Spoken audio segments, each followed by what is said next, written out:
tarde, às 17 horas. Tem uma convidada que... Deixa eu só aumentar aqui o meu volume, eu acho, não sei se vocês estão conseguindo me ouvir melhor. Ótimo. Tem uma convidada, né, a Alessandra Lucchesi, que na realidade é enfermeira, egressa do UniRN, que é uma satisfação muito grande, né, para a gente ter você, Alessandra, no painel, né, discutindo sobre a inserção dos profissionais de saúde no cenário atual, né, pandemia e pós-pandemia. E só para apresentar a vocês um pouco do currículo da professora Alessandra, né? A Alessandra é mestre em saúde coletiva pela Universidade Federal do Rio Grande do Norte, especialista em auditoria do sistema de saúde, gestão hospitalar e de serviços de saúde, né? É enfermeira de formação e atualmente é subcoordenadora de vigilância epidemiológica da Secretaria do Estado de Saúde Pública do Rio Grande do Norte, CESAP-RN. Então, só algumas orientações, né, para que a gente tenha o maior proveito desse evento. Por favor, para que todos vocês mantenham os microfones e as câmeras desligados. A qualquer momento nós podemos fazer interação pelo chat, né? Então, os possíveis questionamentos, elogios e sugestões da professora Alessandra, vocês podem deixar, né, aqui no nosso site. E só para poder iniciar, antes de passar a palavra para a Alessandra, né, cumprimentar os meus colegas, coordenadores de curso, coordenador Robson, a Karina, né, que também está aqui presente, os professores, a Kaline, a Kétia, Michele, né, todos os alunos discentes do UniRN, do curso de enfermagem, fisioterapia, nutrição e demais cursos de área da saúde, serviço social. Cumprimento também os nossos amigos das clínicas integradas, né, a Lindiceia e os demais colaboradores que estão aqui conosco, né, mais uma discussão importantíssima para o fomento da ciência. Então, para os que ainda não conseguiram, né, os que chegaram atrasados e não conseguiram me apresentar, eu sou a professora Juliana Souza, atualmente coordenadora do curso de enfermagem do UniRN, e vou estar aqui como mediadora desse painel, né, da Alessandra Lucchesi, que tem como título, como tema principal, perspectiva do profissional de saúde no mercado de trabalho e a inserção desses profissionais no mercado pós-pandemia. Então, Alessandra, fique à vontade. Na realidade, essa é uma casa que não presencialmente, né, mas virtualmente já acolhe você e tem a satisfação de recebê-la, né, para mais uma discussão, né. Inicialmente, já parabenizo você pelo brilhante trabalho que você faz aí à frente da vigilância epidemiológica, né. Na realidade, é um orgulho para todos os profissionais de saúde, né, saber que você nos representa tão bem, enquanto gestora, né, enquanto profissional, e saber que no ensino, na pesquisa e na gestão nós contamos com profissionais de saúde que têm capacidade, seja ela científica, seja ela técnica, para poder fazer, né, o melhor de saúde pública que nós podemos ter atualmente. Então, fique bem à vontade, né, o local de fala é seu. Bom, gente, primeiramente, boa tarde a todos. Eu queria pedir desculpa, né? Eu estou de máscara porque ainda estou no ambiente de trabalho, então a gente precisa ainda manter essas medidas de precaução, por isso que estou usando máscara. Mas começar realmente agradecendo o convite, primeiramente a você, Juliana, e também a professora Daladier, né? E realmente é uma honra estar de volta à casa, né? Egressa da UniRN, sou formada em enfermagem pela Uni, né? Apesar do restante da minha formação ter sido na Universidade Federal, mas as minhas raízes, a minha base realmente foi no UniRN. Um prazer imenso também ter na sala a professora Ketz. As aulas de imunologia nunca serviram tanto quanto nos dias de hoje. Assim como Kaline, que hoje eu tenho o prazer de ser minha colega de trabalho. Então, é uma satisfação muito grande estar com vocês. Realmente, né, falar dessa situação de pandemia, né, é uma situação que esperávamos de alguma forma, né? A gente sabe que a ocorrência de doenças ela é cíclica, né? Nós temos sim a ocorrência de pandemias que infelizmente acontecem, né, no nosso contexto. Então, em 2009 passamos por uma pandemia de outro vírus respiratório, que foi a pandemia de influenza da H1N1, e agora nesse momento vivenciamos a pandemia para o novo coronavírus, né, o Covid-19, que também se apresentou num comportamento totalmente diferente do que os outros vírus que nós havíamos observado. Então, Foi pego de surpresa, sim, apesar de a gente já esperar, né, que acontecesse de alguma forma cíclica. Então, vale salientar, né, que nesse processo o Ministério da Saúde, as secretarias estaduais de saúde, elas já têm um planejamento, um plano de contingência prévio, né, sempre estruturado e que sempre passa por atualizações, mas lidar com um vírus desconhecido, mas que graças à pesquisa, graças à ciência, foi identificado de uma forma extremamente ágil, extremamente brilhante, né, pelos pesquisadores. Isso facilitou o processo, mas ao mesmo tempo é uma situação difícil, né, que a gente vem vivenciando até os dias de hoje. Lidar com uma crise de um mês é uma coisa, né? Eu, pelo menos, estou imersa nessa crise há 6 meses, porque desde o final de janeiro que a gente vem planejando, ainda quando não tinha ocorrência de nenhum caso nas Américas, a gente já estava trabalhando, pensando na possibilidade do novo coronavírus chegar aqui no Brasil. Então, é um processo muito desgastante, ao mesmo tempo maravilhoso, quando você realmente consegue contribuir enquanto profissional de saúde para um contexto de toda uma população. Então, eu acredito que a pandemia ela vem para nos ensinar muitas coisas, né? E quando a gente fala principalmente da inserção do profissional de saúde nesse mercado de trabalho, eu acho que enquanto graduando é a maior expectativa, né? Quando eu me formar, como é que vai ser? Aonde eu vou estar inserido? E principalmente para quem ainda está nesse processo formativo, eu acho que nesse período de pandemia muitas outras interrogações surgem, né? Como Juliana destacou, eu também sou professora de uma instituição privada de ensino e até mesmo nós que já estamos no mercado de trabalho tivemos que passar por adaptações, né? Vocês, enquanto alunos, passando por adaptações até nesse processo formativo, né, via EAD, onde o contato físico ele realmente se perde, a criação de vínculos ela fica um pouco delicada, um pouco complicada, mas ela não pode deixar de existir. Então, assim como houve, né, essas modificações e essas alterações para o mundo do ensino, obviamente isso também aconteceu para o mundo do trabalho, né? Então, a gente tem dentro desse processo de pandemia recomendações para nos auxiliarem a redução do risco da transmissão, da contaminação e que, consequentemente, afetaram a vida social como um todo. Então, esse processo de pandemia, ele imprime uma nova característica para o mundo do trabalho, onde muito se falou de home office, né? Eu acho que a palavra do momento foi home office. Então, essa adaptação para que você continue a desempenhar as suas atividades, né? Não, logicamente, as não essenciais, né? Que não precisam estar realmente presencialmente. Então, temos diversos profissionais de saúde que começaram a trabalhar nessa modalidade porque estão inseridos em outros campos que não a assistência. Então, essa questão de você trabalhar em home office, né? Working from home, trabalhar de casa, demanda uma série de alterações. Não somente para o trabalhador, mas também para a empresa. Então, você passa a ter vínculos mais flexíveis, você passa a ter também o outro contexto, tem que ter uma confiança muito maior entre empregado e empregador. A gente acaba condicionando muito mais a produção do que a carga horária, porque você realmente não tem como comprovar que o profissional está durante toda a carga horária que supostamente ele estaria presencialmente desempenhando as suas atividades em casa. Então, isso muda muito a dinâmica das coisas como elas têm que acontecer.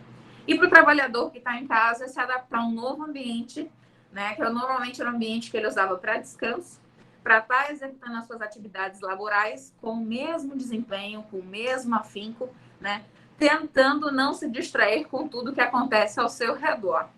Então, nessa perspectiva, nós tivemos diversas alterações. E acho que uma das principais é o desenvolvimento tecnológico, né?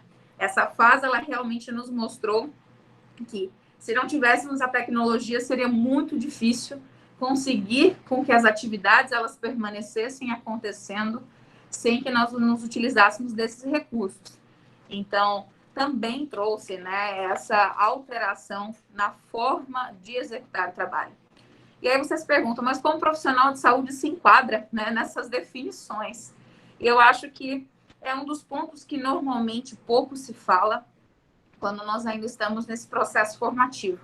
né, onde acredita-se que muitas das vezes um profissional que é da área da saúde, ele realmente só é um profissional de saúde se ele estiver diretamente relacionado à assistência. Se você está na assistência, realmente não tem como você executar as suas atribuições, as suas atividades, se não for de forma presencial, né? Mas um profissional de saúde, ele tem diversas outras inserções e que elas precisam ser valorizadas. Eu me lembro plenamente, na minha época de formação, onde nós nos utilizávamos do termo enfermeza, né? E era realmente um termo pejorativo, que quem se tornava uma enfermeza não era realmente considerado uma enfermeira. E hoje eu sou enfermeza, né? Literalmente, eu desenvolvo as minhas atividades muito mais relacionadas à parte burocrática e administrativa, e a gente acaba ponderando muito nessa forma de atuação. Aqui, por exemplo, onde eu desenvolvo as minhas atividades, na Subcoordenadoria de Vigilância Epidemiológica do Estado, grande parte da equipe está em home office, mas praticamente metade dos servidores todos os dias estão presencial para que a gente possa dar conta, né, de todas as informações necessárias para o enfrentamento do Covid. Então, quando me foi feito o convite, né, a gente discutiu justamente para dar ainda mais visibilidade às outras áreas de atuação onde o profissional de saúde ele pode estar inserido, né? Então, falando sobre tudo isso, sobre a flexibilização dos vínculos, a questão do home office, da necessidade do profissional se adaptar das outras áreas de atuação, né? Acho que o que a gente mais precisa se desenvolver ao longo desse processo, e a pandemia traz muito isso, é a comunicação. Seja a comunicação dentro de uma UTI, né, onde eu preciso, apesar de toda paramentada, eu preciso ter uma comunicação que seja totalmente efetiva com toda a equipe, né? É um processo que exige também, para quem está num trabalho em casa, num home office, que consiga também desenvolver as suas atividades de uma forma que ela seja coesa e que ela ainda persiga toda a missão e os objetivos da empresa. Então, é necessário que você trabalhe comunicação. Quando você trabalha com recursos, né, audiovisuais, é necessário que você seja extremamente claro e preciso também na forma como você se comunica, na sua postura. Então, são coisas que só vêm reforçar aspectos e competências que sempre nos foram solicitados enquanto profissionais, né? E, nesse momento, a gente precisa lembrar, né, existem competências que são inerentes ao profissional de saúde, ou seja, há alguns requisitos que nós realmente precisamos, ao longo da nossa formação, cada vez mais estimular. Então, apesar da ocorrência da pandemia, ou com ela ou sem ela, né, a comunicação ela é um dos pilares chaves para que a gente consiga ter sucesso. E, além disso, outros pontos, né, a liderança, o espírito de liderança, a forma de você conduzir, ela é inerente a qualquer profissão, não necessariamente a um chefe de equipe, né? Enfermagem, enfermeiro normalmente desenvolve muito esse papel por ter que chefiar uma equipe, mas você tem médicos também que trabalham em conjunto, mas sempre você acaba tendo algum profissional que se torna o diretor médico ou responsável técnico por alguma área. Isso também percorre a fisioterapia, por exemplo. E esse espírito de liderança ele é extremamente necessário, né? Além disso, o trabalho em equipe. Nós falamos muito em trabalho em equipe, mas no dia a dia isso se torna um dos maiores problemas a conseguirem realmente a gente conseguir dar conta. Então, o trabalho em equipe é um trabalho colaborativo. Momentos de crise exigem isso ainda mais. E aí a gente vai entrar, né, todas essas alterações que a pandemia traz, inclusive nessas competências. É necessário que você tenha um relacionamento interpessoal que seja harmônico. Nem sempre é possível, né? Nós lidamos com pessoas extremamente diferentes, mas é necessário que isso seja coeso para que você consiga desenvolver as suas atividades com a maior efetividade possível. Você precisa ter uma visão do todo, você precisa ter uma visão sistêmica, entender que você faz parte de uma equipe, que por mais que você ache que você faça pouco, o pouco que você faz surte muito efeito dentro de um conjunto, de uma arquitetura, né, de uma equipe, de uma organização, e principalmente planejamento e organização. eu acho que essa competência, ela é fundamental para que você consiga atingir os seus objetivos e os objetivos da empresa também. Apesar de você estar no Sistema Único de Saúde, né, no SUS, o serviço público, você tem um planejamento, uma organização e temos uma missão.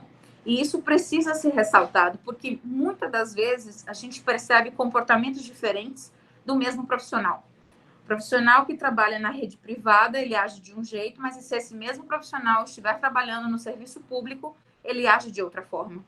Então, é necessário também que o profissional se perceba, né? Então, a questão da inteligência emocional também é algo extremamente ressaltado, porque a gente precisa entender quais são os sentimentos que eu tenho sobre o meu processo de trabalho, sobre as minhas relações no trabalho e o quanto isso afeta no meu desenvolvimento, no meu desempenho, né? Então, essas questões nós temos sempre que estar conversando, né, e relembrando, porque fazem parte do nosso dia a dia. E aí, com a ocorrência de uma pandemia, né, todas essas habilidades e competências, como elas ficam ao longo do processo? Eu acho que fica tudo muito mais à flor da pele, né? E ainda mais com todas essas alterações, aumento do número de pacientes, uma sobrecarga emocional muito grande, um novo vírus. Eu não sei quais são as medidas de precaução, se é uma transmissão por gotícula ou se é por aerossol no começo de tudo. Então, gera muita ansiedade também nos profissionais de saúde. Muitos não conseguem lidar com a sensação de impotência, né? Porque, infelizmente, no começo da pandemia, até que a gente conseguisse determinar um manejo clínico, né? Até mesmo um protocolo clínico mais adequado para esse paciente, nós perdemos muitas vidas, sim. Então, gera também uma sensação de frustração do profissional. E passamos por tudo isso. Então, a gente sabe que também, durante esse processo, o aumento do sofrimento psíquico, ele infelizmente, totalmente perceptível. Então, trazer tudo isso para dentro do mundo de trabalho é muito complicado para quem está numa posição de chefia, lidar com alterações do processo de trabalho, lidar com as alterações dos sentimentos e do emocional dos seus servidores, dos seus colegas de trabalho, e principalmente manter bons resultados, manter boas relações, onde o estresse, ele realmente chegou no pico. Falar da pandemia é falar de uma alteração completa na vida de todo e qualquer ser humano, né? A gente percebe isso, principalmente nas pessoas que não querem mais cumprir o seu isolamento domiciliar, que não querem mais permanecer em casa, que querem que o comércio volte, que nós tenhamos uma reabertura, até mesmo que as aulas voltem de forma presencial, né? Então, são vários sentimentos, são várias impressões que nós temos ao longo desse processo. E como se comportar durante isso, né? Nós não chegamos a ter, né, nenhum manual, nenhum instrutivo de como se comportar durante a pandemia. Então, aprender no dia a dia a lidar com essas sensações, com essas emoções, tem sido um desafio para todos nós. Mas o que a gente já pode começar a vislumbrar é como reagir pós-pandemia. Então, passando a pandemia, né, nós temos várias perspectivas. E acredito que essa competência de organização e planejamento a gente tem que começar a colocar em prática. Então, vocês sabem, isso é notório, que ao longo da pandemia tiveram N contratações de profissionais de saúde para dar conta essencialmente dos vazios que nós tínhamos na rede assistencial como um todo, seja no sistema suplementar ou seja no Sistema Único de Saúde. Mas isso também emergiu um outro problema muito grande, a falta de qualificação desses profissionais. Então, durante esse período de contratação, porque é uma doença que tem uma predileção para o tratamento essencialmente de ventilação mecânica. Então, eu preciso de uma mão de obra qualificada, porque são pacientes graves, e eu preciso de um manejo adequado.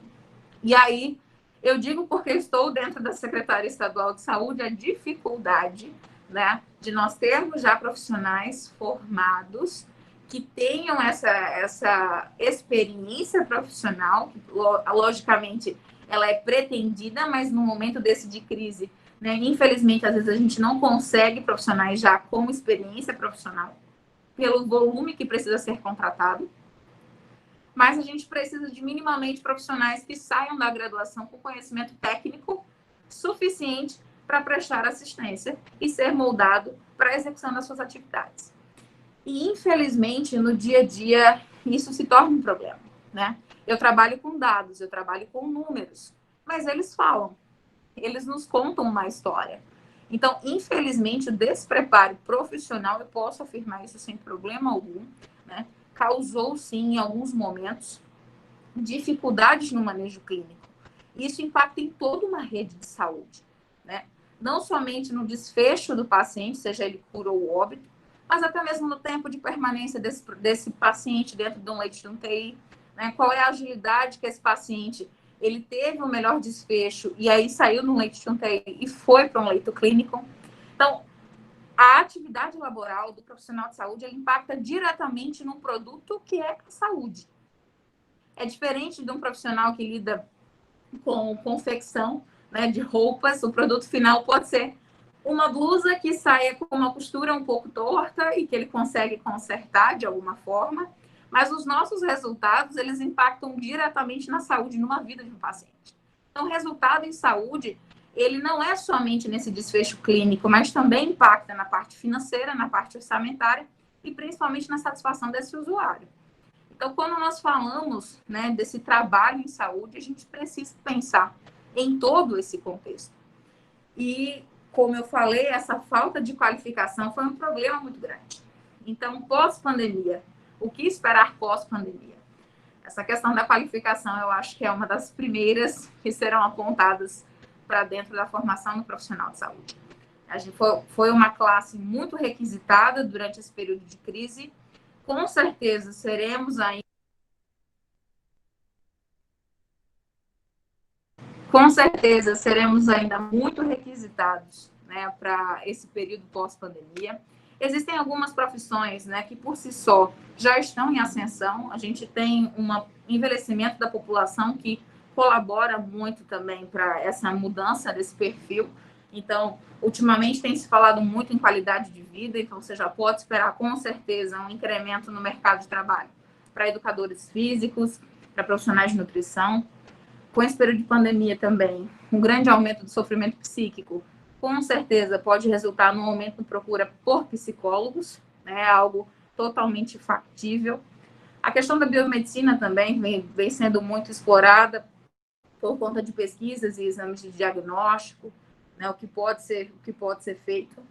Durante esse período de pandemia, eu acho que nós nunca valorizamos tanto o fisioterapeuta, né, e suas manobras, para nos ajudar realmente no tratamento dos pacientes graves.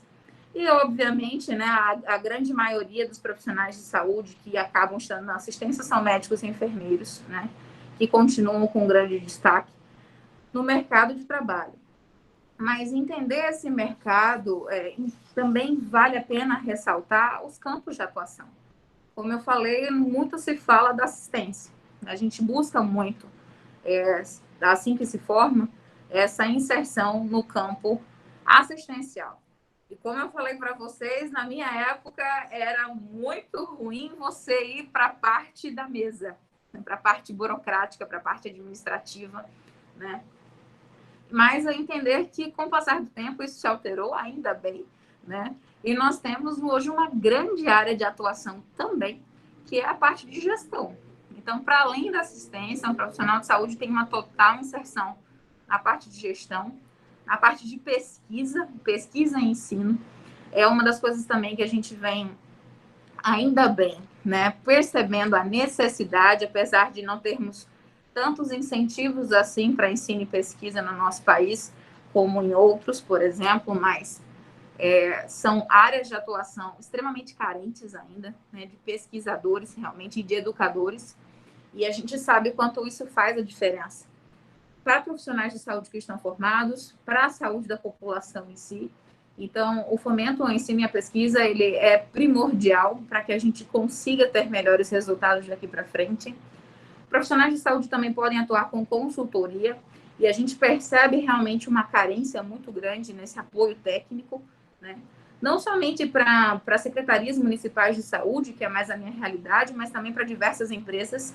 A gente sabe que existem muitos consultórios e clínicas que querem melhores resultados, e realmente essa consultoria do profissional de saúde ele ajuda muito. Há uma área de atuação também pouco falada, que eu particularmente gosto bastante, que é a parte de auditoria, né? Então, a gente tem também esse viés de atuação, profissional de saúde também trabalhando na área da qualidade, que também é uma área que vem sendo muito explorada ultimamente, né? A questão que nós temos cada vez mais dessa busca por melhores resultados, melhores desfechos. Então, a atuação de profissionais de saúde na área da qualidade também tem sido essencial.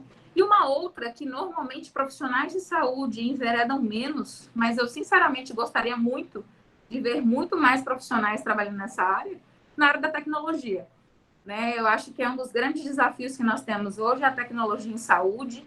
Nós vemos muitos profissionais que são essencialmente da área de TI, que acabam tentando entender um pouco mais de saúde para fazer produções, mas é muito difícil você ver o inverso, né? Você vê um profissional de saúde que enveredou para o ramo da tecnologia. Então, eu acredito que todas essas áreas elas serão extremamente requisitadas daqui para frente. A pandemia ela realmente trouxe à tona, né, a necessidade dos profissionais de saúde, a necessidade de ensino e pesquisa, a necessidade de tecnologias em saúde e, principalmente, né, a necessidade de qualificação técnica. E esse é um dos pontos que a gente gosta de abordar, porque conduzir um processo de crise, né, exige muito de diversas áreas. E uma crise em saúde não é uma crise só em saúde. Vocês, como a gente comentou, houve toda uma modificação, né, no ambiente de trabalho, principalmente, no contexto social. Mas numa crise de saúde, essencialmente, quem tem que conduzir é a saúde. Então, para quem atua, né, muito mais nessa parte da gestão, que é a minha área, exige um pouco do profissional de saúde de conhecimento de diversos setores. Então, hoje, no meu dia a dia, mesmo sendo enfermeira, mesmo sendo formada em saúde coletiva, eu tive que aprender coisas sobre orçamento, sobre financiamento, sobre planejamento, sobre gestão de pessoas, né? Então, todos os profissionais de saúde, na realidade, deveriam compreender um pouco melhor disso. Então, o que a gente tenta trazer é que, apesar de eu trabalhar hoje numa área muito específica, né, que é a vigilância em saúde, né, a condução realmente desses dados epidemiológicos para, de alguma forma, direcionar a tomada de decisão, eles exigem de nós, né, um conhecimento muito mais ampliado. Por isso que a gente falou da competência da visão sistêmica. E eu percebo que, muitas das vezes, quando o profissional de saúde ele está na assistência, ele busca olhar única e exclusivamente para o paciente que ele tem que prestar assistência e para o horário final do plantão dele. E, infelizmente, essas atitudes, elas reverberam, né, no sistema de saúde como um todo. Então, todas as atitudes que são provocadas na ponta, elas causam um efeito enorme na situação de saúde de uma população como um todo. E era isso que eu gostaria realmente de ressaltar, né, que daqui para frente, esse cenário pós-pandemia, que todos os profissionais possam entender e compreender o quão importantes são toda e qualquer atuação dentro do campo da saúde. Então, atender um paciente não é um paciente, né? Aquele paciente, ele está inserido numa família, que está inserido numa comunidade, que ele tem relações de trabalho. Então, tudo que é destinado a ele, na realidade, é destinado a toda uma comunidade. Né? E quando a gente fala em comunidade, é muito importante que a gente entenda que as nossas ações, elas refletem, né, nesse contexto todo, mas não só da saúde em si física do paciente. E a gente sabe dos determinantes e condicionantes da saúde. Então, por mais que você preste uma assistência que naquele momento você julgou de qualidade, ou seja, o paciente recebeu a alta, ele voltou para a casa dele, mas todas as suas atitudes podem corroborar para outra perspectiva naquela vida do paciente. Então, entender também que nós, enquanto profissionais, precisamos dessas outras competências de comunicação, de liderança, porque nós somos observados o tempo inteiro. E tudo que nós fazemos a um paciente, ele absorve e ele também reproduz. Então, qual é o tipo de profissional de saúde que você quer ser lembrado daqui a uns dias? Porque quando você atende um único paciente, às vezes você foca só nesse paciente. E você esquece das suas atitudes, você esquece, enquanto profissional de saúde, como você foi observado dentro do seu contexto, pela sua equipe, e tudo isso reverbera. Então, imagine você num cenário de pandemia, alto nível de estresse, precisando ter um bom desempenho, precisando cuidar de pacientes para além da sua capacidade diária, porque a gente teve um aumento muito grande de procura, de demandas. E, na realidade, o seu emprego não é só durante a pandemia. A sua conceituação no mercado de trabalho é para depois da pandemia também, por mais que você possa estar atuando apenas num contrato temporário.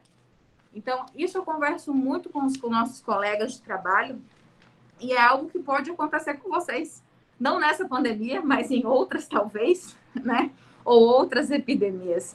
Então, eu acho que fica também, né, nessa experiência que a gente está tendo aqui de gestão, que o cenário em si, obviamente que pode gerar uma pressão maior, pode gerar outros sentimentos e outras impressões, mas você, enquanto profissional, você precisa entender que todas as suas atitudes, elas precisam ser ponderadas, todas as suas atitudes precisam ter um embasamento técnico, né? E a argumentação também precisa acontecer. E, de alguma forma, ter essa compreensão, né? Como eu já havia falado. Todos os processos, eles são extremamente importantes. Então, hoje, aqui na Vigilância em Saúde, eu estou a nível de Estado, né? A gente trabalha daqui da Secretaria, coordenando todo um sistema de vigilância que corrobora e perpassa todos os municípios do estado do Rio Grande do Norte, né? Mas a execução das ações são essencialmente de todos os municípios. A execução das ações, elas não cabem ao nível de estado. Então, essa postura de liderança, de um trabalho individualizado, mas que ele reverbera em toda uma comunidade, em todo um sistema, aqui acontece o tempo inteiro, né? Então, conduzir a pandemia, conduzir essa organização significou sensibilizar toda uma rede, capacitar todos esses profissionais, fazer com que todos atuassem numa mesma linha de trabalho, perseguindo o mesmo objetivo para obter melhores resultados. E aí nós também começamos agora um processo não somente de enfrentar a pandemia, mas também pós-pandemia. Pós-pandemia, a gente ainda entra numa outra questão, continuar com esses profissionais sensibilizados para o Covid, porque é um vírus que a gente ainda vai ter que lidar durante um tempo, até que ele entre para o nosso cenário endêmico. Então, todas as ações que foram feitas durante a pandemia precisam permanecer pós-pandemia. Então, esses ajustes no processo de trabalho, eles vão ter que ser feitos, né, para que a gente continue com um trabalho sensível, porque por mais que essa onda de contaminação passe, é possível que outros casos e pequenos surtos aconteçam, então a gente precisa continuar monitorando. Então, entramos num trabalho também, né, de preparação desses profissionais para conviver com esse cenário epidemiológico e continuar sensibilizando para novas ocorrências. Então, também muito se engana quem acredita que terminei minha formação, parei por aqui com os meus estudos, com a minha formação técnica. A gente passa por vários ciclos durante esses cenários epidemiológicos que se apresentam e é necessário sempre a atualização, sempre a qualificação, tanto nos procedimentos, mas também em relação às patologias em si, à conduta clínica e até mesmo em ferramentas de gestão, né? Eu acho que são coisas que a gente deveria estar implementando também na parte assistencial, né? Que falta muitas das vezes. Entender que precisamos de planejamento, até mesmo na hora de fazer uma escala, ou até mesmo na hora de fazer umas atribuições para os nossos colegas. Então, isso exige um planejamento, isso exige uma capacidade de um raciocínio crítico de todos os nossos colegas também, né? Outra coisa que os profissionais de saúde dificilmente gostam de fazer, mas registros. Precisamos registrar os nossos achados e as nossas observações, porque isso também gera uma mudança de prática, né? Então, ao longo desse processo de gestão, a gente vem realmente percebendo essas necessidades de adaptação e de condução desse processo e que precisam ser valorizados, melhor estruturados. E, como eu falei, o principal ponto é a comunicação. E muitas das vezes a gente peca nisso enquanto profissional. Quando a gente fala em comunicação de crise, né, que é o que nós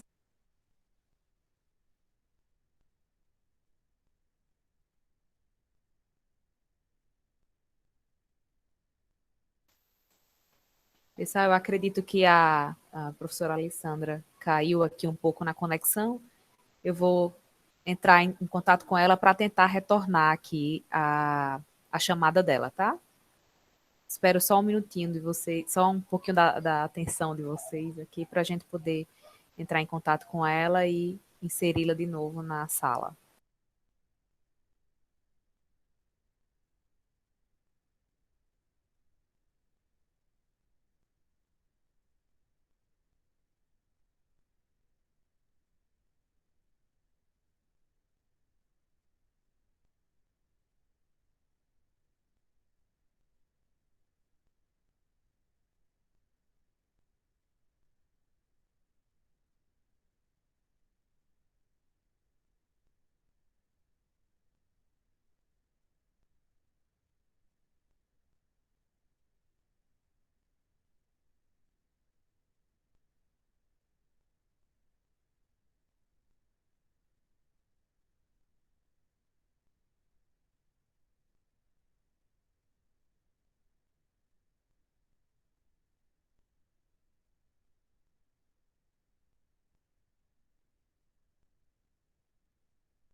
Então, acredito que, como vocês já perceberam, talvez a professora Alessandra deve estar tentando retornar, e aí eu deixo, faço os meus pedidos para que vocês, caso tenham dúvidas ou sugestão, que deixem aqui no chat para a gente poder conduzir com ela ao retorno. Né? Estou tentando entrar em contato aqui, acredito que foi algum problema de conexão.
Alessandra, eu acredito que sua conexão caiu, né? Você deve estar retornando agora.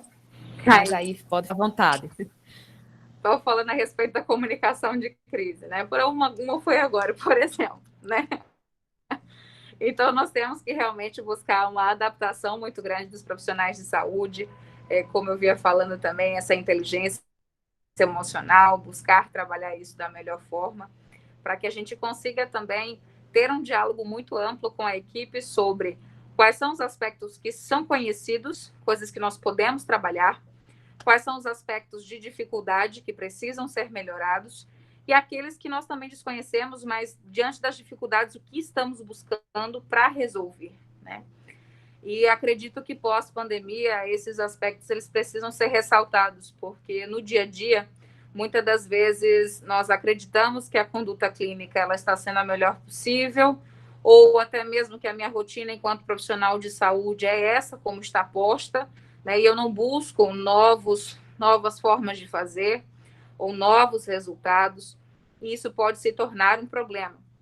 Então, todos esses aprendizados, né, acho que a crise ela traz muito isso, ela faz com que você perceba todas as suas potencialidades e ela também faz com que você fique ainda mais nítido para você todas as suas fragilidades e quais são as necessidades de adaptação. Então, como Juliana havia me pedido, né, para tentar trazer isso ao máximo possível para a experiência da vigilância, perpassei por todos esses aspectos, meio que não vai e vem, né, pós-pandemia, durante e antes da pandemia, para que a gente conseguisse, de alguma forma, dialogar sobre como isso se encaixa, por exemplo, no Sistema Único de Saúde, né? E aí eu vi aqui no chat uma das perguntas que se eu acreditava na valorização, né, da enfermagem durante esse processo pós-pandemia. Na realidade, eu acredito numa valorização de todos os profissionais de saúde. A crise é essencialmente de saúde, sem os profissionais de saúde, a gente realmente não consegue dar conta, né, desse processo. Mas do profissional de saúde qualificado, como eu já tinha falado, né? E muitas das vezes a gente percebe que a inserção dos profissionais no Sistema Único de Saúde, em alguns momentos, não é uma primeira opção, né? Não é uma primeira vontade, e que isso acontece. E eu vejo isso realmente como um problema. Porque, por exemplo, numa crise dessa, se não fosse o nosso Sistema Único de Saúde, a gente não conseguiria realmente ter dado uma capilaridade, uma resposta necessária ao enfrentamento dessa crise. Então, eu acredito que, independente da inserção desse profissional de saúde, em qual área que for, se for tecnologia, se for a gestão, se for na atenção primária à saúde, ou na média complexidade, ou na alta complexidade, todas essas competências elas precisam ser trabalhadas. Esse profissional precisa entender da necessidade sua de evolução, a necessidade de participação nos processos de educação permanente, que hoje são uma grande dificuldade. A gente observa isso para quem trabalha diretamente com educação permanente, principalmente no ambiente hospitalar. É muito difícil ter uma boa adesão dos profissionais de saúde nesses momentos, né? A gente acredita que terminou a formação, não preciso me reciclar, né? E aí que realmente a gente precisa desses processos. Então, trazendo essa realidade SUS, né, o que a gente vivenciou em termos de profissional de saúde sendo inserido e necessidade de modificações e o que a gente espera daqui para frente. Hoje a gente vem percebendo uma grande necessidade de profissionais que têm uma visão mais sistêmica. Tá? Por mais que sejam profissionais inseridos dentro da assistência em si, a gente tem buscado, quando faz processos de seleção dentro da Secretaria Estadual de Saúde, por exemplo, ou até mesmo para apoio técnico, apoio em municípios ou em áreas específicas, a gente tem procurado, em alguns momentos, profissionais que realmente tenham uma certa formação, ou para um viés mais administrativo, ou mesmo essencialmente da saúde coletiva, né? De forma que ele consiga compreender que o sistema de saúde em si ele está deformado em rede, e isso facilita muita coisa, né, para a gente no nosso dia a dia. Como eu falei, também um profissional de saúde compreender essa questão da parte de administração em si, essencialmente dita, propriamente dita, e que isso no privado também é muito valorizado, né? Um profissional que consegue desenvolver as suas atitudes, as suas funções, né, sem cometer desperdícios, entendendo que ele faz parte de uma instituição. Então, todo esse contexto financeiro, ele também faz muito parte do dia a dia do profissional de saúde, e principalmente para quem tem um tino de empreendedorismo. É uma das coisas que pouco é desenvolvida na nossa formação, que é essencialmente tecnicista, né? Mas ela é extremamente necessária. Então, por exemplo, no momento de crise desse, eu tenho que aprender a conduzir a minha equipe muito bem, a planejar uma resposta de saúde de todo um sistema que envolve detecção de novos casos, métodos de diagnóstico, melhores protocolos clínicos para melhores desfechos. Também temos que pensar de forma emergencial como ampliar a atenção à saúde a esses pacientes e, principalmente, em ações estratégicas para surtir melhores efeitos. E, pasmem, a parte mais difícil desse processo é a mais elementar de todas, é a educação em saúde. Então, dentro dessa perspectiva, do mundo do trabalho, né, essa questão da educação, ela tem pesado bastante para nós, enquanto profissionais de saúde. Os profissionais, eles sabem executar a sua técnica, mas muitas das vezes não conseguem transmitir o seu conhecimento para os demais, e principalmente para a população. Então, falando dessa realidade para cá, né, aqui dentro da vigilância, a parte mais difícil que nós temos hoje é esse convencimento, essa sensibilidade medidas de saúde, que para nós profissionais faz muito sentido, mas que a gente não consegue, de alguma forma, fazer com que a população realmente confie no que está sendo feito e no que precisa ser feito. E até mesmo falo desse processo de educação em saúde para a realidade dos profissionais. Vocês têm acompanhado com certos noticiários e vocês sabem que nós temos uma alta taxa de infecção, né, pelo novo coronavírus em profissionais de saúde, mas isso se dá apenas, única e exclusivamente, porque é um vírus de alta transmissibilidade. Mas é porque medidas básicas, né, que demandam uma educação em saúde, ou seja, medidas básicas de higiene, elas não são seguidas no dia a dia, e até mesmo a utilização dos equipamentos de proteção individual de forma adequada. Então, esse processo de compreender a técnica, saber como ela se aplica, como eu sou uma referência para esse espírito de liderança, aqui ele tem aflorado ainda mais. Falar dessa condução da pandemia do ponto de vista profissional de saúde e, como eu já havia falado para vocês, a questão de novos casos e a produção é um processo muito grande de adaptação. Saem novas notícias, todos os dias saem novas informações, todos os dias nós precisamos, muitas das vezes, nos reinventarmos, continuarmos dando resposta ao que nós estamos aprendendo a lidar no dia a dia. Obviamente que o conhecimento de experiências anteriores é extremamente importante. Experiências de outros lugares, estados, são extremamente importantes. Mas é como trazer isso para a sua realidade, que às vezes eu acho que as pessoas têm muita dificuldade, né, de como executar. Então, quando nós estamos num momento desse, a questão da adaptação exige com que você primeiro se conheça. Se eu não me conheço enquanto profissional de saúde, se eu não sei das minhas limitações, não sei das minhas habilidades, primeiro eu não consigo avançar. Segundo, se eu não conheço o local que eu estou inserido, a empresa, a instituição ou o sistema único de saúde que eu estou trabalhando, naquele município ou naquele estado, eu também não vou saber como contribuir. Porque eu não vou compreender qual é a missão, ou seja, o que eu espero daqui para frente, quais são os recursos que eu disponho para estar trabalhando naquele ambiente, o que se espera, né, para avançar ou não. Então, você precisa realmente conhecer o que é que você dispõe para você conseguir fazer proposições.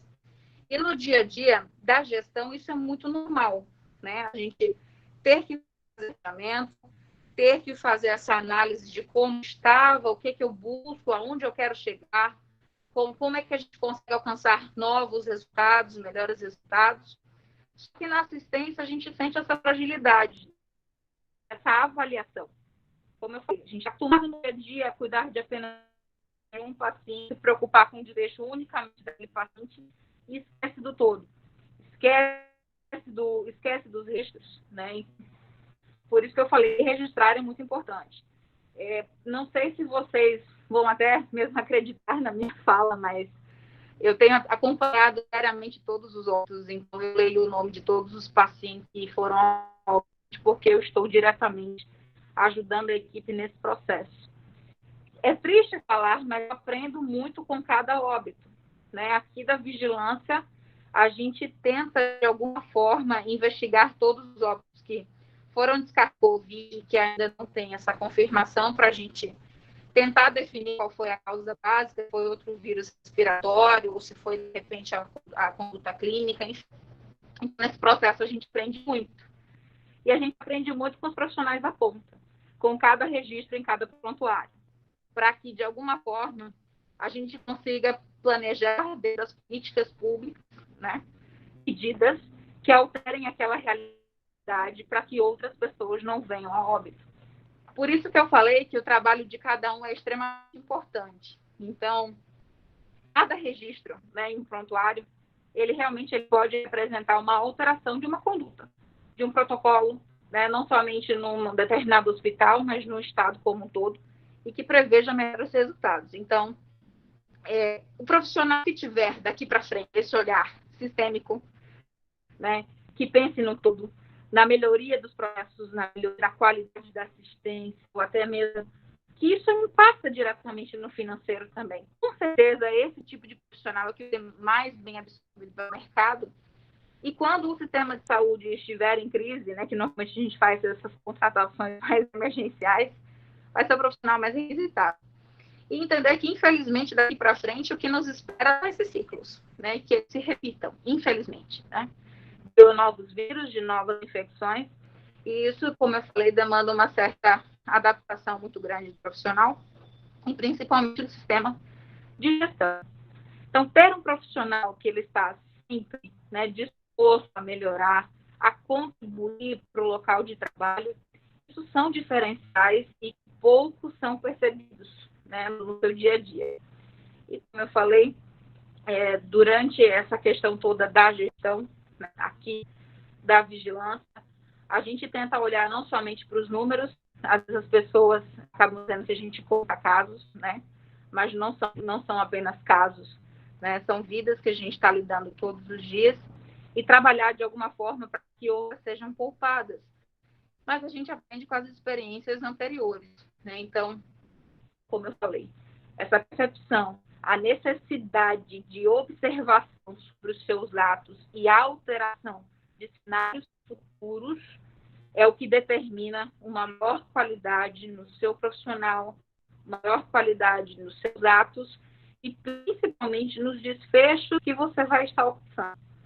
Então, tudo que é executado dentro do serviço de saúde, ele visa uma melhor qualidade de vida, né? Ele visa realmente uma maior qualidade em saúde para esse paciente. E entender que esse resultado ele precisa sempre ser perseguido da melhor forma possível, mas que a depender da situação ele vai ser mais difícil de ser alcançado ou mais fácil. O conhecimento técnico tem que ser a base de tudo, mas perpassando por todas essas nuances que a gente tentou trazer de alguma forma, né, de comunicação, de inovação, de empreendedorismo, de criatividade, de ousadia em alguns momentos, né, e de disposição.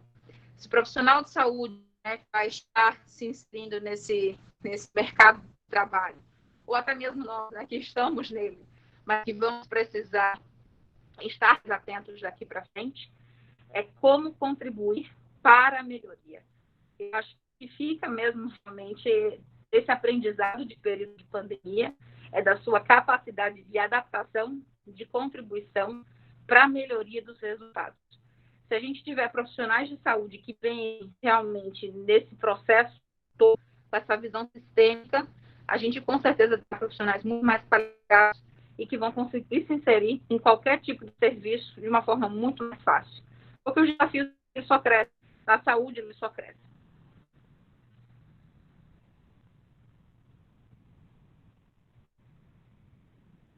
Tem surgido algumas perguntas aqui no chat, Juliana. Eu não sei como você prefere conduzir, mas eu acho que a gente tentou trazer de uma forma um pouco ampliada, né, quais são os principais gargalos que a gente tem encontrado na conduta profissional, mas se quiser adentrar em alguma coisa específica de vigilância, a gente também pode estar trazendo, sem problema nenhum.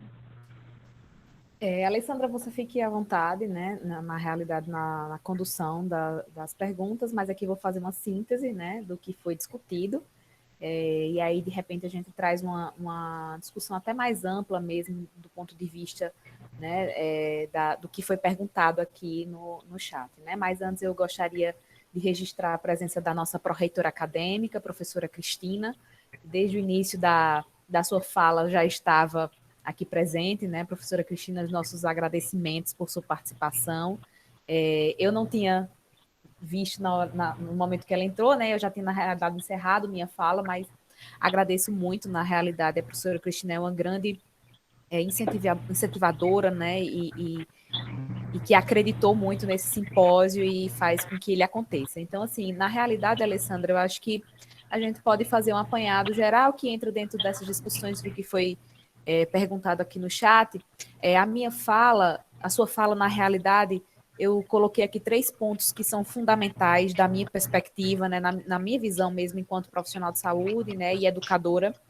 Então, eu acredito que o desenvolvimento tecnológico vai ser sempre um grande aliado, seja ele da educação, da assistência em saúde nas diversas profissões, né? E nos diversos níveis de atenção, seja ele atenção primária, atenção secundária, atenção terciária, caso a gente ainda pense em uma perspectiva de organização do sistema de saúde piramidal, né? Mas hoje, como se trata da questão da organização do sistema em saúde em rede, né?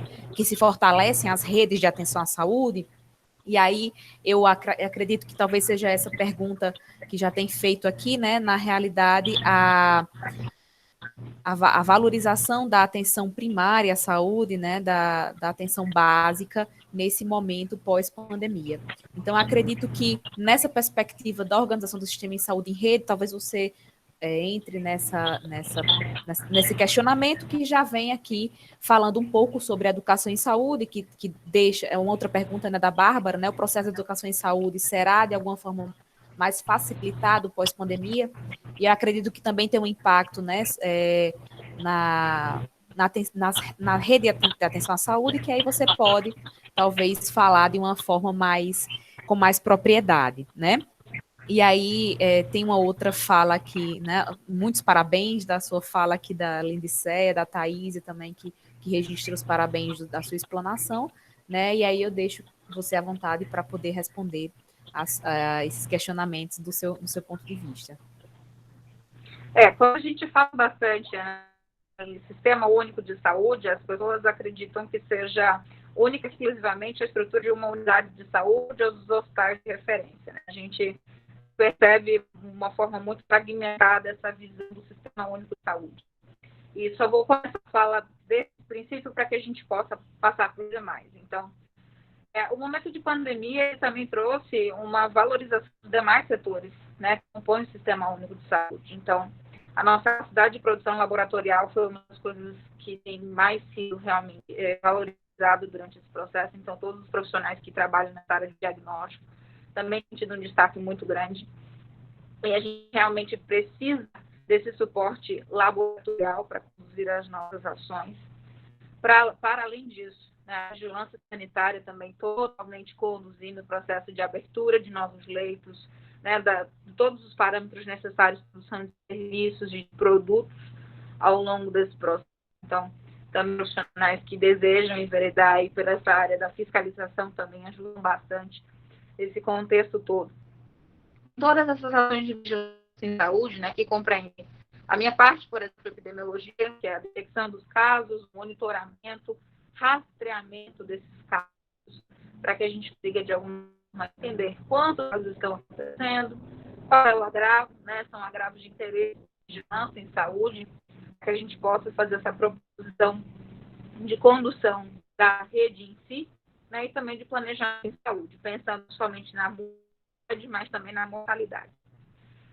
Das outras vigilâncias, por exemplo, o saúde do trabalhador também tem sendo um setor de graduação nesse momento. Porque a gente tem percebido, infelizmente, também grande transmissão em ambiente de trabalho, então a saúde do trabalhador tem atuado de uma forma brilhante. A complexidade, né, que é falada em todo o tempo, essa questão ainda que nós temos uma visão muito hospital-cêntrica, é muito complicado estar lembrando isso, mas a gente tem que entender, né, que a realidade é um processo totalmente cultural, da forma como o serviço de saúde nasceu, né, essencialmente os cuidados em saúde, a prática de saúde foi sempre voltada para esse cuidado, voltado a uma instituição única, exclusivamente ativista, a gente quebra isso. Nós temos uma grande parcela, né, desse sistema de saúde que é a atenção primária, que infelizmente ainda a valorização e o olhar necessário ainda decorrem muito desses processos culturais de um modelo de atenção que a gente vive durante muitos que é falocêntrico e puramente curativista. Eu, sinceramente, eu gostaria, né, da valorização da atenção primária pós-pandemia, mas eu acho que, infelizmente, durante a pandemia, a atenção primária ainda tem se demonstrado de uma forma muito tímida, né, a realização das nossas ações como um todo. E realmente eu gostaria que isso acontecesse, né? A gente tem uma perspectiva muito grande de que as coisas mudem. Pelo Rio Grande do Norte, a gente tem trabalhado muito essa integração entre vigilância e atenção primária.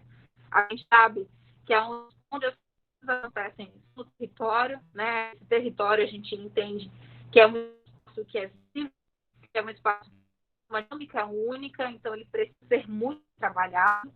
Isso não tem acontecido de forma efetiva.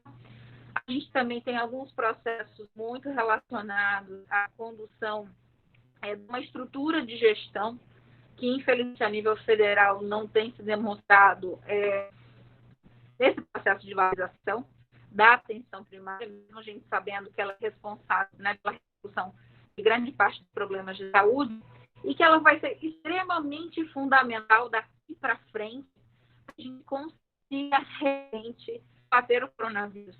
É uma tecla que eu venho batendo com muita frequência. Eu não vou conseguir sozinha, enquanto vigilância, sozinha, eu digo, eu e toda a minha equipe, né, resolver os problemas de saúde se não forem realmente associados com a atenção primária.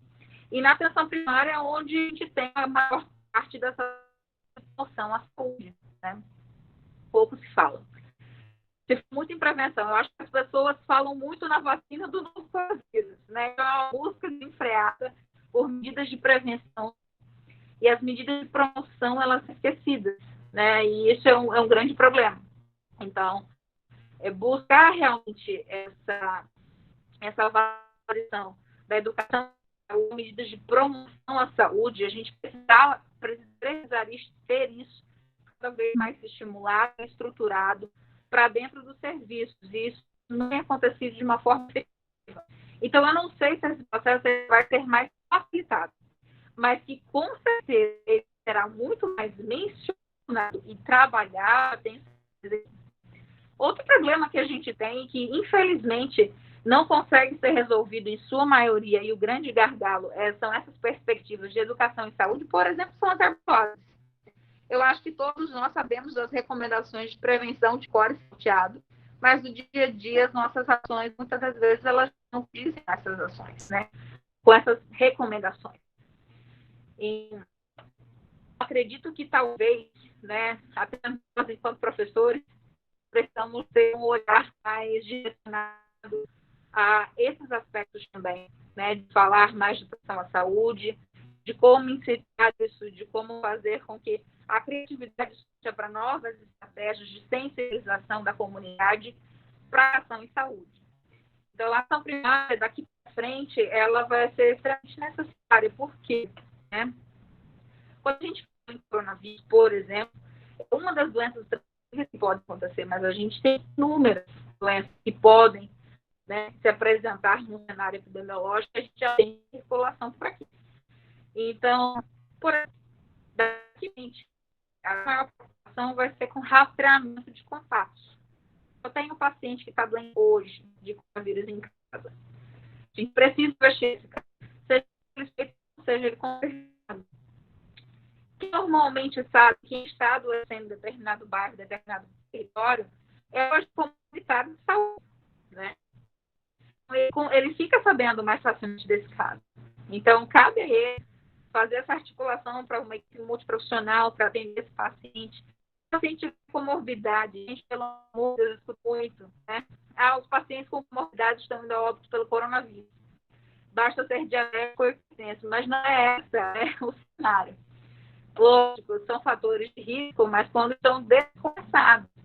Por isso que o acompanhamento é extremamente necessário. Então, esse trabalho de ter, você saber quantas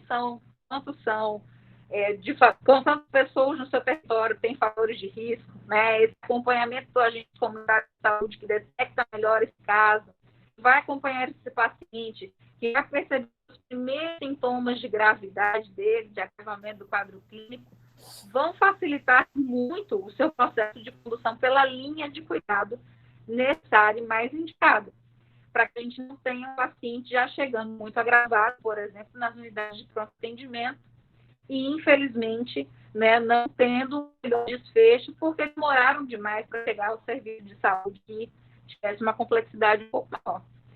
Então, eu gostaria muito, mas muito, que a atenção primária realmente tivesse uma maior valorização. Eu acredito que talvez isso aconteça porque a gente tenha mostrado qual é a importância do Sistema Único de Saúde. Nós temos mostrado nesse período a necessidade de capilarização de um sistema que dê conta de toda a sua população. Então, temos chances. Não posso afirmar porque isso depende de uma política de gestão que aí parte do governo federal para as demais instâncias das unidades federativas. Mas é possível que isso aconteça. E em relação à vigilância em si, né, a gente tem eu vi algo sobre subnotificação, né, e aí também recai muito na conduta do profissional de saúde. Né, eu falei bastante sobre isso, né, o quanto a ação de um impacta em toda uma comunidade, o quanto o registro de um profissional pode mudar uma conduta de todo um estado. A notificação é um claro exemplo disso. Né? A gente só consegue ter informações sobre o que está acontecendo no nosso estado, por exemplo, um profissional de saúde que está numa UPA atendendo um paciente que, por exemplo, com coriza ou uma cefaleia, e ele fez um registro que é um caso suspeito de coronavírus, porque ele apresentou sintomas que são indicativos de quadro gripal. Então, essa questão do registro, ele é extremamente necessário. E, como eu falei, são doenças de interesse da vigilância. Não são todas as doenças que são de notificação, mas algumas elas realmente fazem parte dessa nossa legislação que nos impõe essa notificação. E diante da ocorrência de um agravo, obviamente, né, que a gente vai estar atuando com essa notificação para perceber realmente a ocorrência dessa doença e como ela se comporta no território. Vejam quão importante é esse procedimento de notificação. Acredito que todos vocês vão lembrar disso, né? Quando começou a circulação viral, a gente que mora aqui no Nordeste falava assim, vão acontecer menos casos no Nordeste porque é quente, né? O vírus tem uma predileção pelo frio. E, infelizmente, a gente vem observando que isso não é verdade. Né? A maior incidência e prevalência está no coronavírus do Norte e Nordeste, e não em Sul-Sudeste, até então. Né? Então, se nós não tivéssemos nos preocupado, sensibilizado a rede, preparado, nós não teríamos a informação correta. Se não temos profissionais de saúde na ponta que entendem a importância, né, dessa colaboração, a obtenção de informação, a gente também não conseguiria estar respondendo a pandemia da forma mais adequada. Então, foi perguntado sobre subnotificação. Infelizmente, a gente não tem como mensurar essa subnotificação por enquanto, né? A gente sabe que ela acontece. Temos N casos que podem levar a notificação. Primeiro, o paciente que é atendido profissional de saúde realmente não notifica. No caso que a pessoa adoece, tem sintomas leves, fica em casa, não procura o serviço de saúde. Né? Então, e temos ainda o outro caso, né, que é o paciente assintomático. Então, ele não tem uma condição clínica, então, obviamente, ele não passou por um atendimento. Então, essas são as possibilidades que nós temos.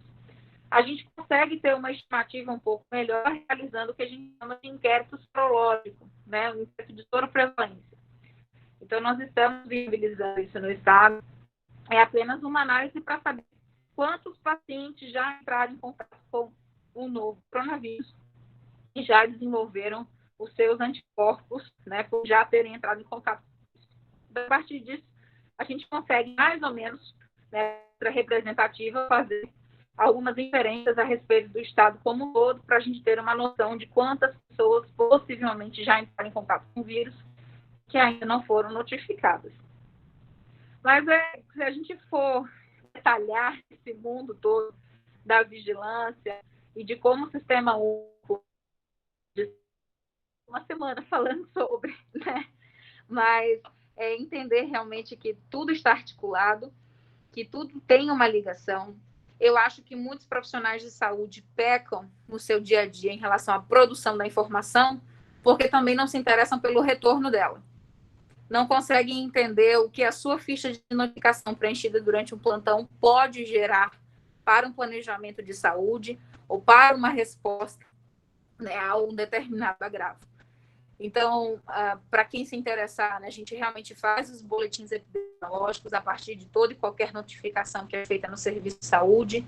A partir disso, a gente consegue direcionar o gestor, o secretário de Estado ou secretários municipais para onde alocar recursos, aonde deve ser mais investido.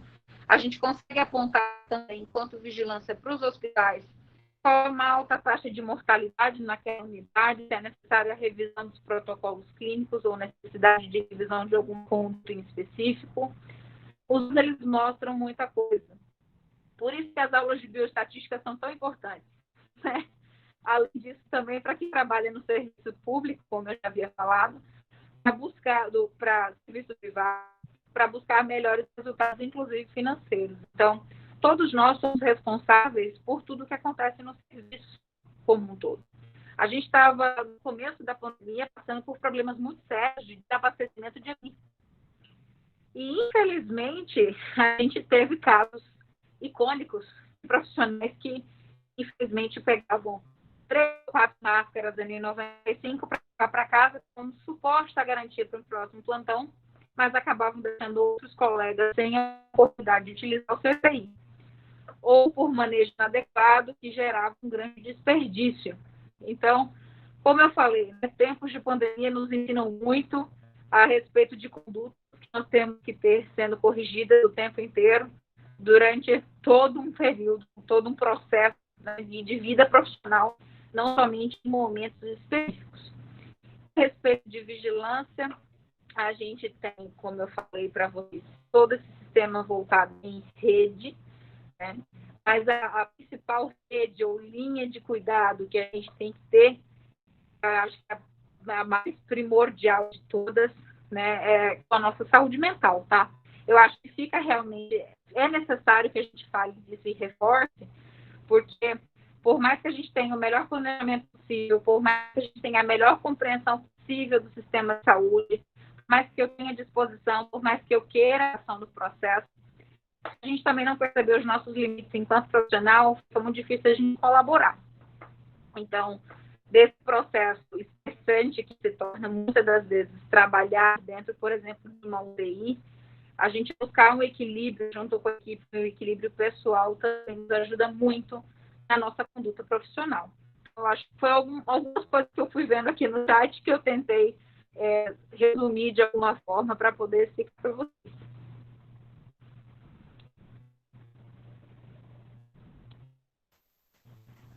Alessandra, na realidade, só tem uma última pergunta, né, entre alguns elogios aqui da sua fala, muitos parabéns, né, na realidade, muito esclarecedor, né, até mesmo do ponto de vista até para nós que somos profissionais formados, né, e que estamos em contato com essa gestão que você faz, né, que é uma gestão de planejamento, né, gestão em saúde, de saúde, né.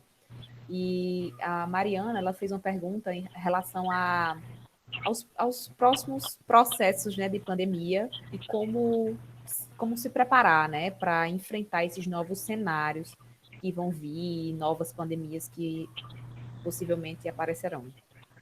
Eu não sei se você tem alguma explanação para fazer. Tenho, assim, a gente tem sempre como contribuir em relação a isso, né? Eu acabei falando em outro momento da necessidade de se aprender com novos cenários, né? E com cenários observados em outras localidades.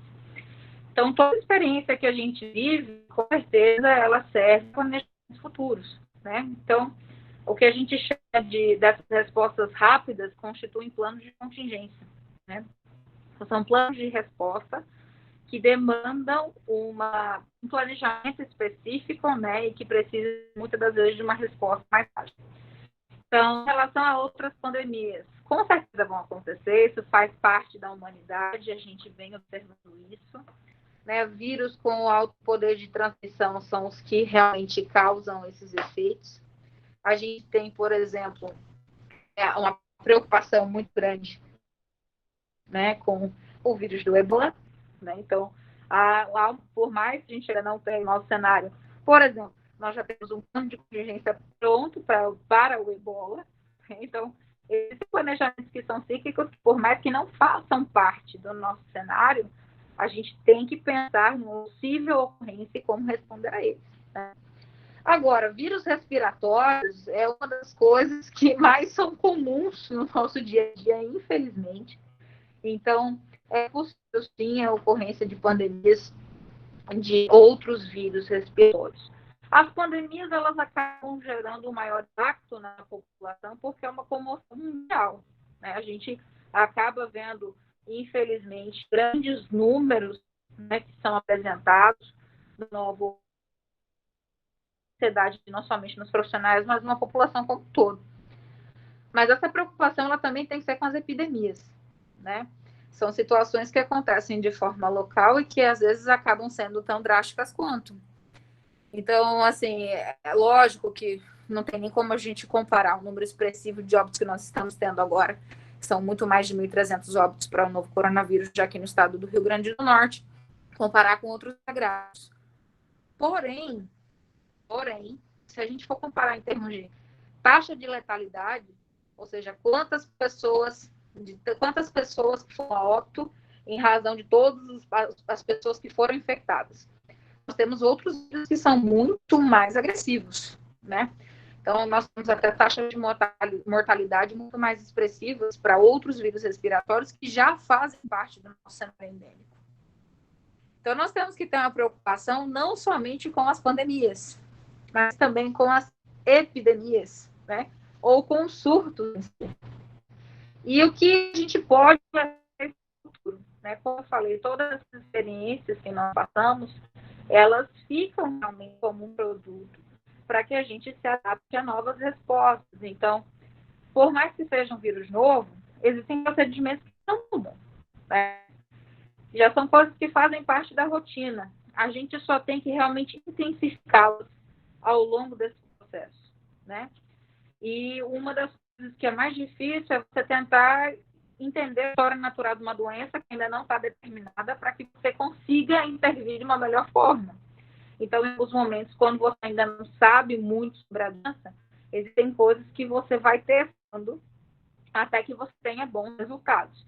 Por exemplo, para o novo coronavírus, ainda não existe nenhuma medicação específica comprovada cientificamente que tenha uma resposta adequada para tratamento. Então, não tem nenhuma medicação específica para o novo coronavírus. Então, é mais difícil ainda você trabalhar com essas medidas farmacológicas porque você não tem resultado. Então, a gente investe em quê?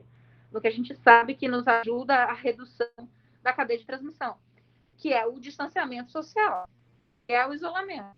Então, a gente começa com essas medidas mais restritivas para que a gente tenha uma menor quantidade de pessoas circulando, aí eu reduzo o risco da contaminação. Cada grau é uma situação diferente. Sarampo, por exemplo, que nós vencemos ano passado, é uma doença já conhecida, já temos a vacina disponível, então a forma de quebrar a cadeia de transmissão, para além do distanciamento, né, do isolamento da pessoa doente, nesse caso, a gente bloqueio vacinal em que foi contato. No caso do coronavírus, não tem vacina. Então, é o isolamento de todas as pessoas que entraram em contato. Então, entender a história natural da doença ajuda nesse ponto de cenários futuros, né? A gente tem planos de contingência focados para as doenças que são de vírus respiratórios como um todo, né? Que a gente não tem conhecimento da cepa, então já tem essa preparação. E temos a preparação para outros tipos de vírus de outras formas de contágio, por aerossol ou por ar. São instrumentos, são regrinhas básicas, passo básico de como responder a elas. Mas, diante da especificidade de cada uma, a gente vai sempre atualizando. Então, os planos de contingência precisam ser atualizados. Outra coisa, que aqui no Brasil ela é pouco incitada, mas que ela ajuda muito nessa gestão da qualidade, são simulados, tá? São coisas aqui que teve o prazer de conseguir fazer. Simulado 2 vezes no aeroporto de uma possível detecção de um caso em uma aeronave, tá? Então, a gente conseguiu fazer esse simulado de detecção via navio, via porto ou via aeroporto, para saber como reagir a essa situação. Mas no dia a dia é muito complicado você conseguir fazer isso, por exemplo, dentro de um serviço de saúde, né? Você simular ter um paciente com um determinado quadro clínico para saber como a sua equipe ela vai estar se comportando. Como a gente pode estar implementando isso no dia a dia? Por incrível que pareça, o profissional se paramentar e desparamentar, eu acho que seria um dos primeiros que a gente deveria começar a implementar na assistência em si e principalmente dentro do complexo de unidade de terapia intensiva, né? Independente da forma de contágio, quando você vai vir o CPI ou você vai tirar, você pode estar se contaminando. Então, são coisas que a gente pode estar fazendo para estar apurando nossas respostas, não necessariamente simulado físico, mas a gente pode fazer simulados, estudos de quadros clínicos, né? A gente pode estar conversando sobre isso, discutindo, debatendo, assim como fazer simulados de mesa mesmo, propondo a inserção de um vírus que você gostaria ou deveria estar planejando dentro de um serviço de saúde para responder melhor. Então, é necessário que a gente compreenda todos esses processos. Mas, talvez, como eu falei, né, a educação em saúde, a promoção à saúde, seja o grande ponto que a saúde brasileira vai precisar começar a pensar mais, né? Porque tem sido um grande desafio, né, desse processo de pandemia, principalmente por questões culturais.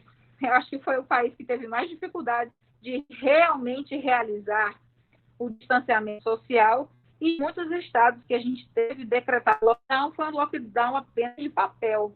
Ele não foi cumprido à risca pela sua população. Então, é uma das grandes habilidades que a gente vai ter que estar trabalhando aqui para frente. Então, cenários futuros, sim, de pandemia, de epidemia, mas que a gente aprende com todos esses processos de procedimento de gestão, do ponto de vista de assistencial, entender que sempre teremos que estar estudando e nos capacitando, principalmente, e a realização dos simulados, tá certo? Eu acho que são grandes ganhos para a qualificação dos nossos processos enquanto trabalhadores de saúde. Perfeita explanação, Alessandra. Eu acho que resume muito o sentimento, né, assim, de todos nós que estamos na formação docente e entendemos que, na realidade, isso parte de um processo. E o que mais me chamou a atenção na sua fala foi a discussão que você trouxe dessa capacidade e capacitação do profissional, né?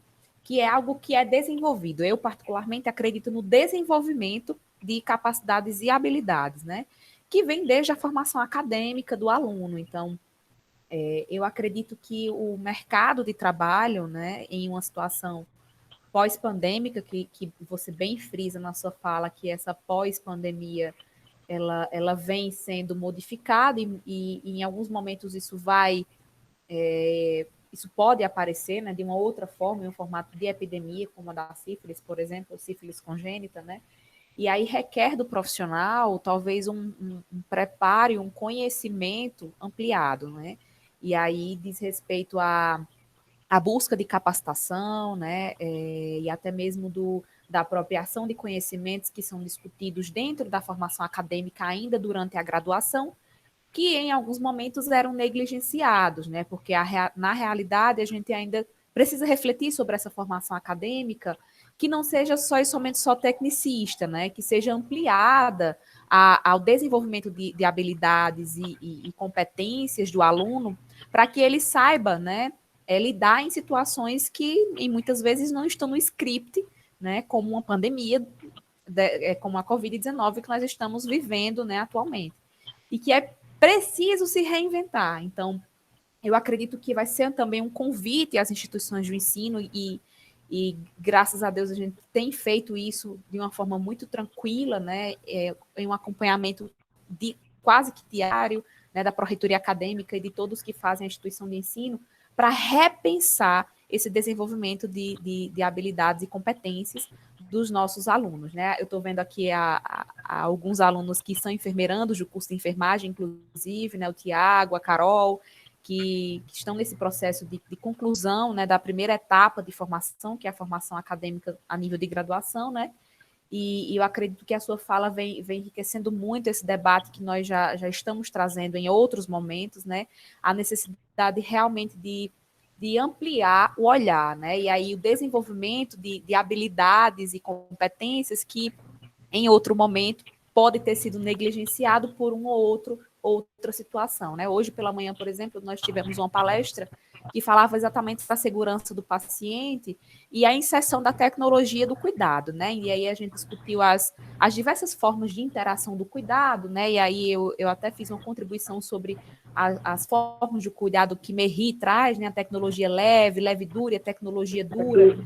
E é importante entender que dentro dessa formação dos novos profissionais, né, seja ele nutricionista, fisioterapeuta, enfermeiro, a grande preocupação talvez não seja só se eu vou conseguir realizar os procedimentos por si só, porque na realidade essa é uma formação que eminentemente já faz parte da graduação. Mas se eu vou conseguir enxergar a empatia, o desenvolvimento interpessoal, a comunicação efetiva, fatores, né, que traz esse relacionamento em equipe, que faz essa carruagem andar, né, do próprio sistema de saúde, talvez conseguir finalmente com que o Sistema Único de Saúde, o nosso SUS, né, que na realidade agora, como você bem trouxe, é que nós conseguimos entender a preciosidade de um sistema único de forma gratuita, né, previsto em legislação federal, né, inclusive na Constituição de 88, na Lei 8080/90 do SUS, né, que é a Lei Orgânica da Saúde, e aí traz essa contribuição para a nossa visão ampla do processo de formação e entender que esse é o momento de repensar as minhas características de formação. Então, a sua fala, ela foi muito pertinente nesse olhar e trazer também a contribuições sobre a saúde ocupacional, né? Particularmente, que é algo que eu falo com muito carinho, porque é a minha área de atuação, né? A saúde ocupacional, é a saúde do trabalhador, mas entender que a saúde ocupacional, o cuidado com o outro, né? O cuidado com a minha equipe, as medidas de precaução padrão, são fatores que eu vou precisar tentar enquanto profissional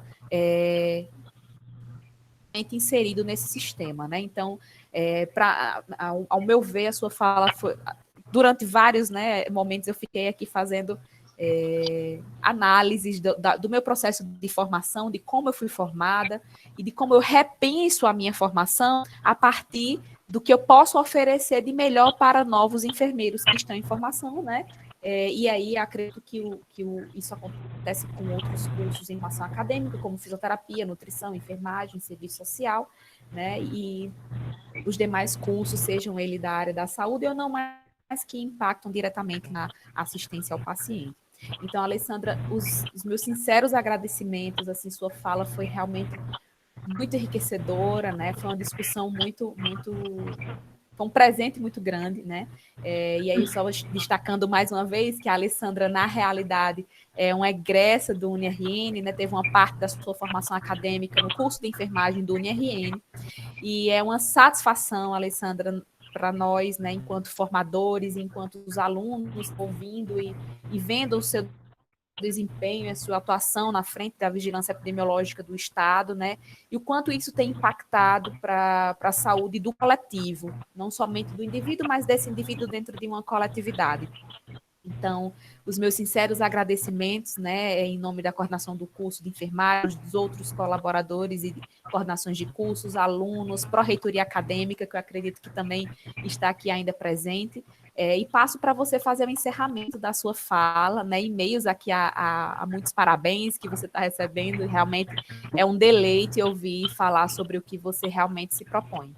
Então, passo para você fazer o encerramento final da sua fala, e os nossos sinceros agradecimentos, e aí uma solicitação de futuras parcerias, né, já que nós estamos pensando em processo de formação, ensino, serviço. Então, passo para você fazer as suas considerações finais. Bom, mais uma vez agradecer o convite, né, e também a confiança no nosso trabalho. Realmente, desse processo, eu tento trazer ao máximo espaços de fala que eu tenho, a experiência. Logicamente, a academia nos prepara muito bem, eu digo isso pela UniRN, né? É uma instituição que realmente ela prepara o aluno, mas o aluno tem que querer ser preparado. A gente, como professora, também tem essa percepção que o aluno também ele precisa ter essa vontade de buscar. Então, como estamos no nosso público, é essencialmente acadêmico, independente da sua graduação, é a necessidade de compreender que toda e qualquer disciplina ela faz sentido, né? Como eu brinquei logo no começo, né, da minha fala, mas é uma pura realidade. Eu nunca imaginei que as aulas de imunologia fizessem tanto sentido num momento como esse. Então, a gente precisa cada vez mais, eu acho que enquanto, aí também trago essa fala enquanto educador em saúde, né, enquanto professor, o quanto nós precisamos despertar no aluno a vontade. Nós somos facilitadores, né? Então, nós temos que literalmente estar nesse processo para conduzir os nossos alunos para um processo de formação.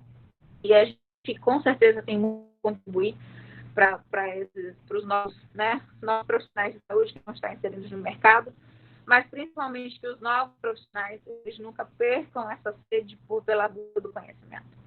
Então, ao longo desse processo todo, realmente digo a todos vocês, né, que a gente nunca deixa de estudar quando escolhe a área da saúde ou quando ela nos escolhe, né?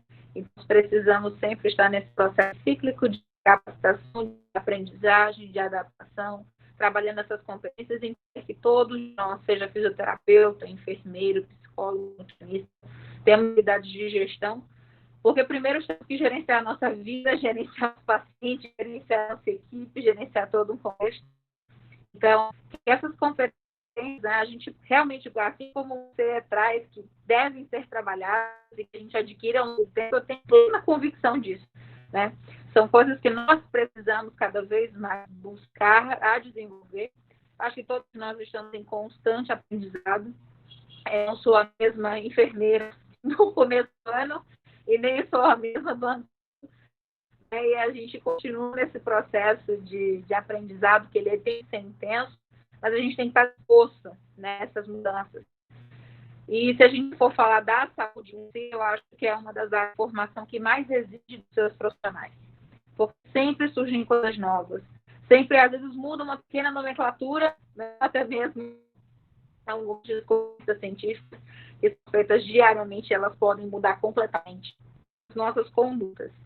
Então, o que fica para todos vocês, eu espero que de alguma forma tenha conseguido realmente transmitir essas nossas preocupações e até mesmo impactos da atuação de grandes profissionais, pessoas que inspiram, que estão na linha de frente, né? Acho que todos nós, daqui para frente, teremos em alguma linha de frente, independente do centro epidemiológico que a gente vai enfrentar. Mas que sejam os profissionais que tenham capacidade de atuar ainda na nossa prática. Eu acho que é esse recado que eu queria deixar para todos, né? A gente precisa ter uma visão sistêmica, trabalho em equipe é necessário, compreender que a necessidade de ação agora, o mundo tecnológico e cinético, com certeza vai se acentuar aqui para frente. Então, são coisas que nós precisamos nos preocupar, mas de um ponto de vista bom, né? De buscar essa qualificação cada vez mais. Então, só tenho a agradecer, gratidão por esse momento e que a gente possa estar contribuindo, né, e de alguma forma contribuindo para a formação dos demais alunos. Você citou o nome de Tiago, é meu estagiário aqui de vigilância, então a gente tem que tentar trabalhar da melhor forma possível essa educação e desenvolvimento de outras habilidades e competências para dentro desse processo, principalmente da tecnologia. Nós, por exemplo, estamos desenvolvendo um sistema de nossa equipe do Estado. Então, mesmo profissional de saúde, a gente precisa entender um pouquinho de TI em alguns momentos. Então, boa noite, Juliana. Boa noite a todos que ficaram conosco até então. Alessandra, na realidade, nós agradecemos, né, em nome de toda a instituição, da professora Fátima Cristina, que está aqui presente, dos demais coordenadores de curso, né, a professora Karina, o professor Robson, a professora Sônia, que não está presente, mas que com certeza saúdo a sua explanação, né, de educação física, a professora Adriana, de psicologia, né, então todos nós agradecemos imensamente, agradeço aos alunos presentes, né, aos professores que estiveram conosco também nesse painel, a professora Ketty, a professora Kaline, Michele, a professora Mônica, de enfermagem, né, então agradecemos muito a participação de todos vocês, caso eu tenha esquecido de alguém, me desculpe, né? A gente fica aqui observando, mas às vezes não dá para lembrar de todos, mas os nossos sinceros agradecimentos, Alessandra, por esse momento, né? Espero que sejam oportunizados outros momentos de discussão, né? Porque ele foi muito rico. E aí, deixamos aqui só o lembrete para que amanhã, né, às 10 horas, iniciamos um outro painel, né, com outras discussões voltadas para a formação acadêmica multiprofissional, né, e convidamos todos vocês também a se fazerem presentes nessas outras discussões. Então, a todos vocês, nosso boa noite, né, e o nosso muito obrigada por esse momento rico de discussão.